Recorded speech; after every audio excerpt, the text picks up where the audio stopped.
Good day, everybody. Welcome to Stafford Atlas AI podcast. Today, we have the pleasure of talking to Howie Ross, who is a technology executive, product strategist, and engineering leader who serves as the co-founder and head of technology at Space Dinosaurs. A little background: Space Dinosaurs is a Chicago-based digital engineering and consulting firm focused primarily on retail and e-commerce organizations. The company positions itself as an AI augmented engineering organization that combines experienced engineers with AI assisted development workflows to reduce development costs, accelerate delivery, and improve business outcomes. The firm works across e-commerce modernization, performance optimization, and AI enabled retail experience analytics and customer experience design. They have a wide range of customers who are very successful as a result of their efforts in satisfying their needs. Space Dinosaur is a digital engineering and consulting firm focused primarily on retail e-commerce organizations. It positions itself as an AI augmented engineering organization that combines experienced engineers with AI-assisted development workflows to reduce development costs. Is there anything else you need to add here, Howie? I think you nailed it, Glenn. Thanks so much. Thank you very much. What's your business currently working on? So as you mentioned, our clients are primarily in retail, although we work in general web application development as well. So we are focused with our e-commerce clients on conversion rate optimization for many of them, which is optimizing live sites that are already up and running. In addition, we do quite a bit of replatforming work. So there are many retailers that are migrating from one e-commerce platform to another, or some major components to another. There's a large flow of retailers to the Shopify platform. So we've been assisting with many Shopify replatforms. There's also quite a bit of an interest in another platform called Scale, which is a bit lesser known in the US, but very popular in Europe. So we've been helping clients evaluating that as well. And then, of course, we are heavily focused, as I think most organizations like ours and just the world at large is, on AI. And that comes in a number of forms. So we are helping clients with AI search discovery, with helping their sites be more easily discoverable when people are using LLMs and using AI. We're also helping with AI tools on site as well. So adding AI assistance to websites, also with helping with improving relevance. So when customers are looking for various products, we can improve the relevance. We can help them use natural language. So, instead of just having to search for very basic terms, you can search for, more use case based terms. Like, maybe you are combining the size or, other product dimensions with, say, pricing information. So you can say, I'm looking for, a sunscreen with broad spectrum coverage for, under $20. So using natural language search to help you find those relevant products. So that's a handful of the things that we're helping our customers with. In addition, we have been leveraging and improving on our internal use of AI in our coding and product development practices. And we've actually just open sourced our agentic engineering framework. It's called DinoStack. And it is what we've been using to accelerate, not just accelerate, but improve the quality and also just the standardization of our use of agentic coding tools. So, let's say, last year we were experimenting with various tools, right? We were using Windsurf and Cursor, and then I think most people listening to this are probably aware of the success of Claude Code. And so we've gone in that direction, but we're also trying to leave room to experiment and utilize other models, because we know that there's going to be competition and improvement in that space. And at the same time, we want to have some standardization and some acceleration on top of what the popular harnesses and the LLMs provide. So we created Tyson, our engineer on our team is the creator, Tyson Hummel, and he created, and we've been contributing and maintaining DynoStack. And I'm happy to speak a bit more about that if that We'll works get for you. into that. Yeah, I'd be happy for us to talk about it more. Now, you Sounds good. mentioned LLM. I'm assuming that stands for large language modules. Is that correct? Model, correct. Large language model. Uh, Give a 10,000-foot view for our audience to understand the effectiveness and the usefulness of LLMs. Oh, well, I'm not sure we've even fully seen the full use of LLMs, but I think most of us are aware that they're being used daily by consumers, individuals that are using ChatGPT to ask it, any question that pops into their head, or medical questions, guidance, advice, and people are using it like a therapist, a friend, a replacement for even a romantic partner. Of course, in business, we're using it across industries. It's being used in legal, medical, and virtual in finance and virtually every field. I think as you probably know, what these large language models do is it's essentially a new interface for computing that allows us to interact with machines in a completely natural language way. So we can just speak or type to them, and then they can respond as well. And in addition to that, they are now interconnected with just about every tool and service that you could need. And that's where we've really gone from the large language models just being chat-based to being real agents. And we've moved into this agentic world where these large language models, through their ability to converse, can actually take action for us using it. APIs, MCPs, CLIs, or even just now navigating and using our computers as many of the harnesses are going. Okay. I'm going to pop two names to see if you're familiar with them. Did you ever hear of Ross Overbeek or Larry Wozniak? I know Wozniak, of course. Okay. The interesting aspect when artificial intelligence was coming out, which was a big thing with Ross Overbeek, they were both at Argonne Labs. Larry Wozniak was big on artificial reasoning. And am I correct in assuming that basically artificial intelligence has become artificial reasoning in truth because of the weight factors that's probably involved with these AI agents? I can't speak to the truth part, as we know that these LLMs are quite fallible, will hallucinate, will just make things up. But in terms of the reasoning ability, um, it's hard to say.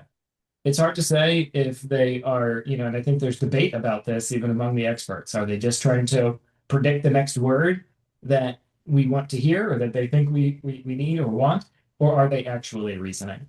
And at times, it seems that the actions and the behaviors that they're taking are, they're so correct, they're so novel as to seem like true reasoning.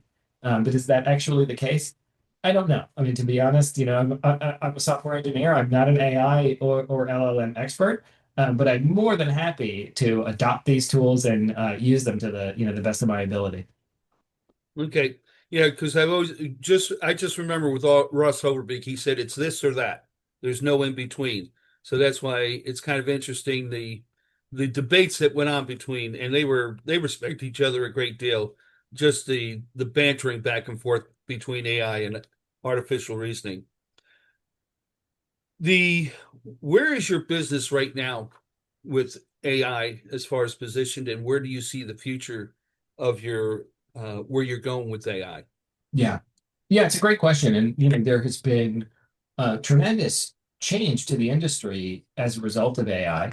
And, some of it has occurred as we had thought, as we predicted, which is that these tools would make us exceedingly more productive. And I believe that to be the case. I think, personally, I'm five, if not 10x more productive and able to do, so much more that wasn't necessarily in my core skill set before with the use of, specialized agentic skills and agents, right? So I have, front end skills and back end skills and QA skills and design skills and so on and so forth.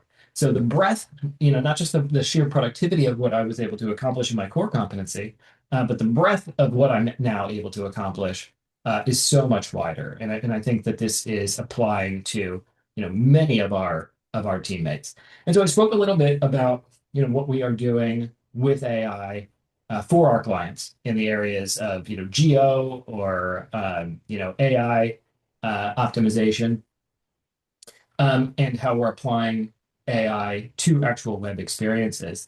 And with DinoStack, how we are enabling ourselves to use AI and to use agentic coding. And so, it's side by side testing. Uh, we saw at least an 80% improvement in pull request throughput.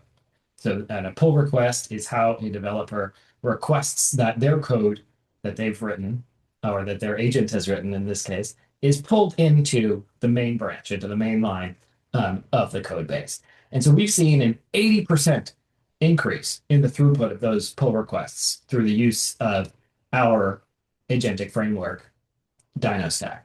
And some developers are reporting, even higher productivity increases, 5x and 10x increases. And what this framework does is it tries to optimize for operator, that's us, that's the humans, for our attention, which is scarce. And as we know, is always being competed for, whether it's our agents that want our attention, our team members, our bosses, and just everything else, social media and so on. So there's a lot of competition for our time and our attention. And what our AI agentic coding framework does is really optimize for that operator attention, right? So instead of asking you for every little thing, it is encouraged to use its best judgment and to also use a stack of agents with different skills, right? So this isn't just a single turn of, return the results of the prompt, do whatever task I asked. It is going to orchestrate an entire agentic team, right? So we're going to have an orchestrator that's going to plan the work and the task and assess its risk and complexity before delegating aspects of the task to various agents. And then as those replies are coming back from those various agents, we have an adversarial skeptic agent that is then reviewing their output, reviewing their code, their implementation, and saying it's good to go, or suggesting various improvements and optimizations and fixes. So this is not only improving our productivity, accelerating the time to market for us and our clients, but actually improving the quality and improving the developer experience and that constant drain on their attention to really optimize for it and have them providing the most valuable input, which is our human judgment. Okay. What are the major obstacles that you're facing right now? With AI specifically, or just in general? Just in general. Are there any obstacles that you're encountering right now? Yeah, I mean that's a very broad question. There are of course always obstacles in business, obstacles to growing the business and finding the right clients and finding the right team members to service those clients. We were having challenges related to the adoption of AI, where some of our team members. I think that for those of us that were team leaders, managers, and just engineering leaders in general, this agentic era has come quite naturally to us because we are very used to, specifying work, right? Writing product requirements documents or, feature or architectural design documents, breaking down work into tasks and tickets and delegating that work out to various team members. For individual contributors that may not have had as much experience with that, where they were receiving potentially well-crafted tasks to execute, I feel it hasn't come as naturally. So, we actually launched a company-wide agentic engineering enablement program which is where some of the statistics that I mentioned about the productivity increase that we're seeing. That's where some of that came from. But we're now offering that to clients as well, and I'm seeing significant challenges in the enterprise with AI adoption, where I believe at the topmost leadership levels, I believe that the leaders are saying you must adopt AI. They know that it is out there and that it can seriously improve and impact the business. But there's skepticism, there's concern that the AIs are going to run away with themselves, that they're going to actually impair the infrastructure and the business as a whole.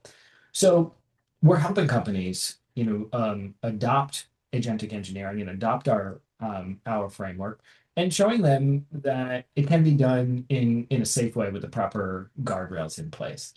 Because I don't think it's not an if, it's not a whether or not you are going to adopt AI in agentic engineering. It's how are you going to do it now, that in a way that is going to actually make you more productive, that is going to produce high quality product, and is going to do it with the safety and privacy that organizations need. So I'm seeing significant obstacles in our clients, with our clients in that regard, and we're more than happy to help them with that. The what were for the individuals that perhaps were not embracing AI upfront, what was what was the turning point to get them to embrace it? Yeah, that's a great question. So I think initially, so many of us, I think the progression was we were using these in-editor co-pilots and these code completion tools, and we were all getting some acceleration from them. And then the tools progressed, and we had the vibe coding era, right, where everybody became a coder and everyone was able to produce source code. But what we found was that while it was easy to produce a prototype, it was easy to produce first drafts, it was actually still challenging to produce, production grade enterprise quality. And that ended up seeming to be, an actual productivity suck, where some developers felt that they were getting AI slop code, and that it was actually taking them longer to fix what the AI was producing rather than just handwriting it the first time. So there have been a number of developments that have assisted with this. I mean, first and foremost, I would say the models have just improved dramatically, right? It's like the difference between, let's say, ChatGPT 3 and what we're doing with, say, Claude Opus 4.8 or something like that. It's night and day. So that's one, and then two is the quality of the harnesses, right? So the Claude Code interfaces, which we've now kind of standardized on that type of an multi-agent interface where you're chatting, with multiple agents potentially at the same time. That pattern has pretty much standardized.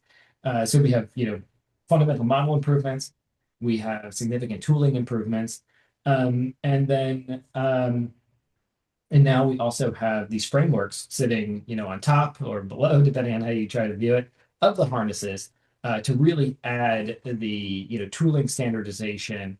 Another one of the features that DinoStack adds, and this was another early complication, was that they didn't have a great facility for durable memory, right? So you would have a session, and say you go to you want to run your application locally to test it, and you would have some issues with that, and every time you'd have to remind it that's not the path to the application, or that's not the application server that you're needing to use, or those aren't the correct deployment tokens, or whatever it may be. So now we're able to not just persist that across session, our own individual sessions, but actually share that knowledge through durable memory with our entire team.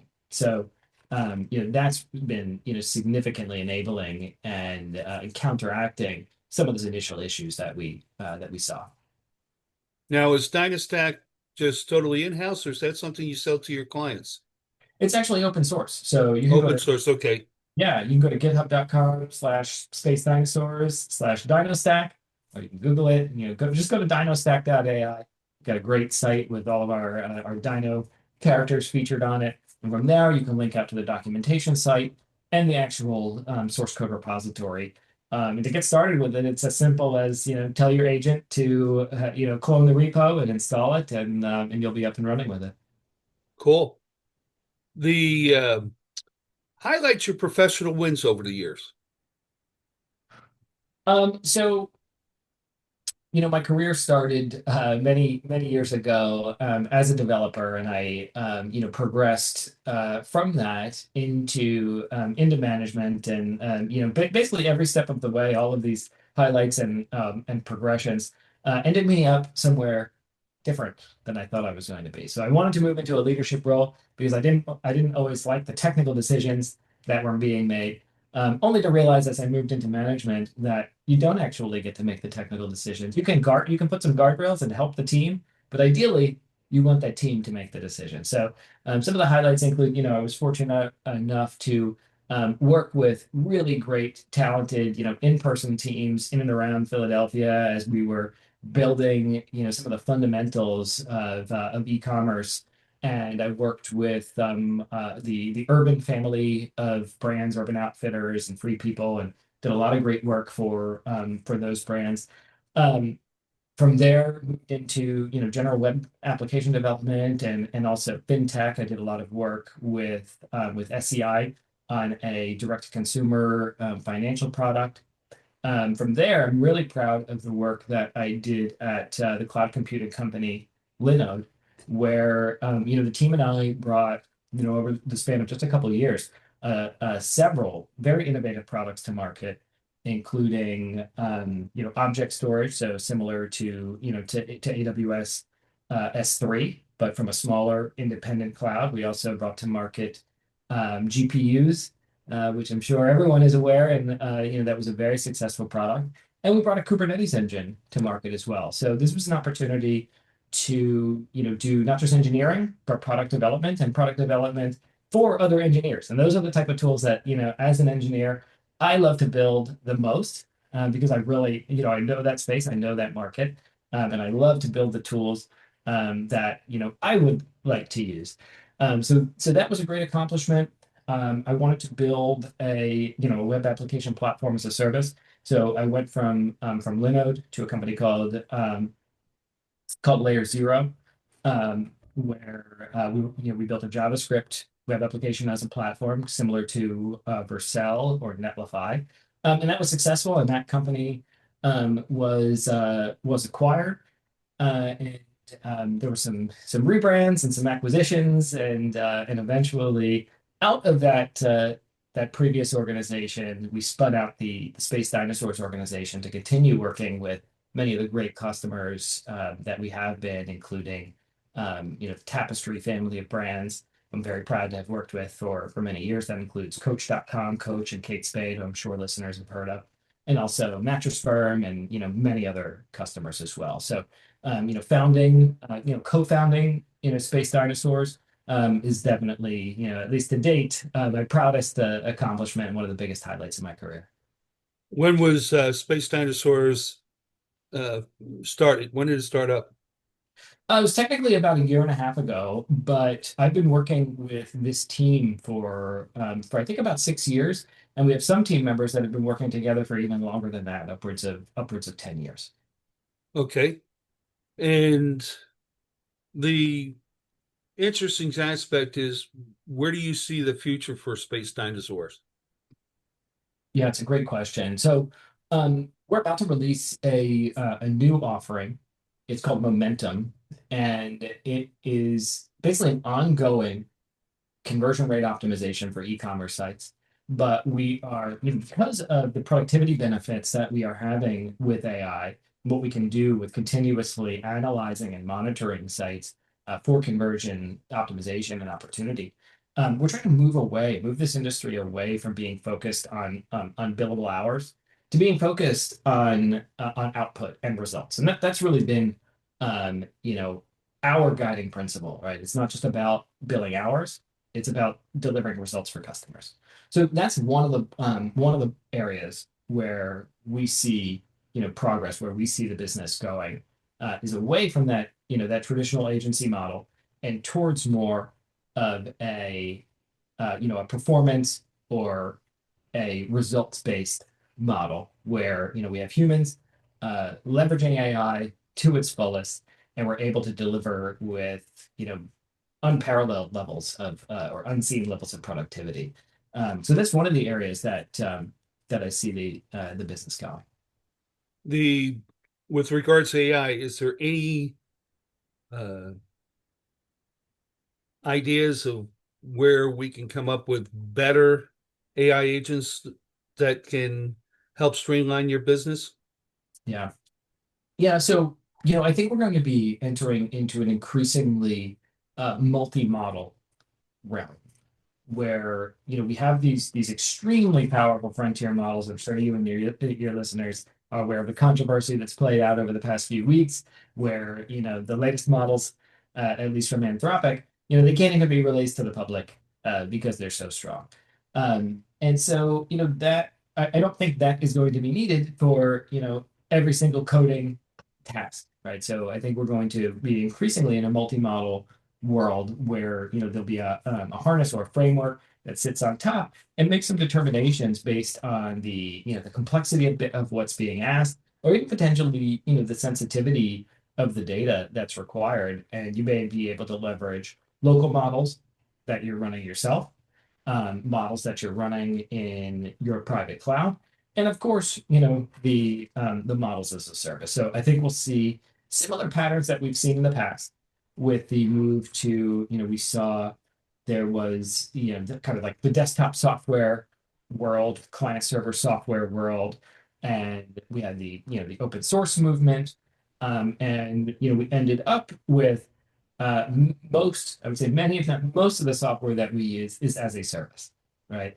We don't, host or use our own email or the video conferencing software, although we could. And why not? Because they do such a great job at such a low cost. And I think for many users, that's where we are with AI and the models.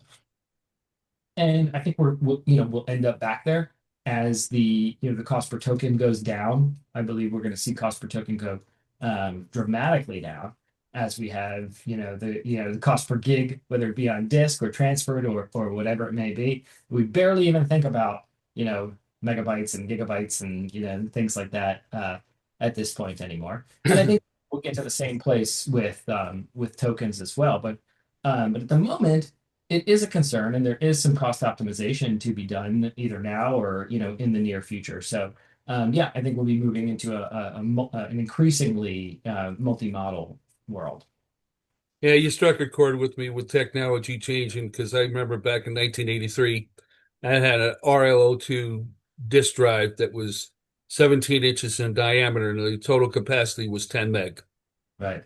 Yeah, Back in those days, if you wrote a file that was larger than 1 meg, we sent you back to programming school.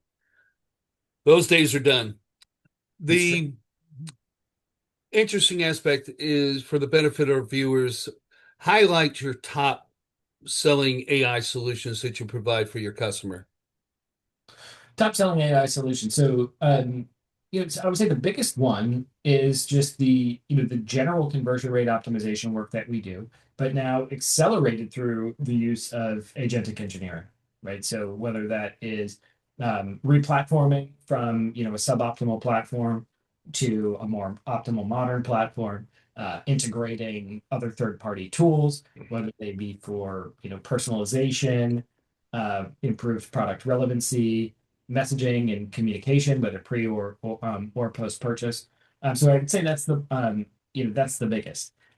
Then from there, some of the solutions that I mentioned, which is on-site AI search and relevancy and personalization, which I think we can bundle into a singular solution. And then we know that the primary interface like is it's likely the interface that our children are using is likely not going to be the browser, right? And so we need to make our web experiences, our data, increasingly machine readable and machine accessible. So I do think that there is, I think there was a big push towards AIO or Geo, and that's going to be of increasing importance and really making sure that your products, your content, your products are not just accessible and viewable by the LLMs, but they need to be, directly consumable there. So, we're working with some of our partners where you can actually simulate and see, the representation of your business. You can look up and see how Stafford Atlas presented in the LLMs. I think that's going to continue to be of significant importance. That's great. We're going to wrap up. Any closing comments you'd like to add? Well, I'll just say, thank you so much, Glenn, and thanks to Stafford Atlas for having us on. Really appreciate the opportunity. And people can get in touch with me, can look up spacedinosaurs.com or also dinostack.ai. And we're going to have a number of other announcements and product launches coming up in the coming weeks, and I'm excited to share that with you all. Well, one of the things I did is with your name, you can see the website, spacedinosaurs.com. So individuals want to go check it out, take a look at dinostack.ai. We really appreciate your time, as you can see, with the wealth of information that Howie Ross provided. He is definitely an industry expert that we can all learn from. Take care and have a great session, great day, and reach out to Howie. I'm sure his organization will be able to do a fantastic job for you with the business that they're able to provide in satisfying customers. Thank you very much. Thanks, Glenn. Thanks so much.